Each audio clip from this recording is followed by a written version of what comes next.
School छात्र छात्री आसी बहुत बड़ खुशी खबर।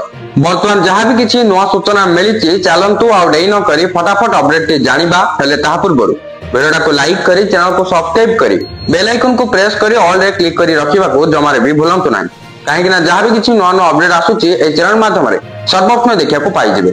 चलतु आउे न करी संपूर्ण अपडेट उपर नजर पकेबा। राज्य में शिक्षार विकास पर राज्य सरकार अनेक पदक्षेप ग्रहण करुछंती। छात्र छात्री को मागणार खाइबा ड्रेस लैपटॉप बही आदि प्रदान करुछंती। तेबे एहा मध्यरे राज्य सरकार एक बड़ निष्पत्ति नैछंती। राज्यर समस्त घरोई और अनुदान प्राप्त ओडिया माध्यम विद्यालय छात्र छात्री को मागणा पुस्तक मिलिबो। प्रथम रु अष्टम श्रेणी पर्यंत छात्र छात्री एही सुविधा पाइबे। एथिपाई सरकारी स्कूल रे नाम लेखाइथिबा बा पढुथिबा छात्र छात्री तालिका प्रदान करा जायछि। एथि सहित ओडिया माध्यम स्कूल रे शिक्षादान करुथुबा घरे स्कूल छात्र छात्री एक तालिका देबा पई विद्यालय और गणशिक्षा विभाग पक्षरु संपुक्त स्कूल को मगा जायछि।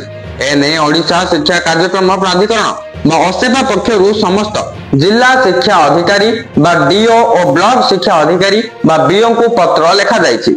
2024-25 शिक्षा वर्ष प्रथम रु अष्टम श्रेणी नाम लिखाइथिबा समस्त छात्र छात्री को मागणा पुस्तक बंटन करा सेथिपई पदक्षेप नेबाकू निर्देश दिया जायछि।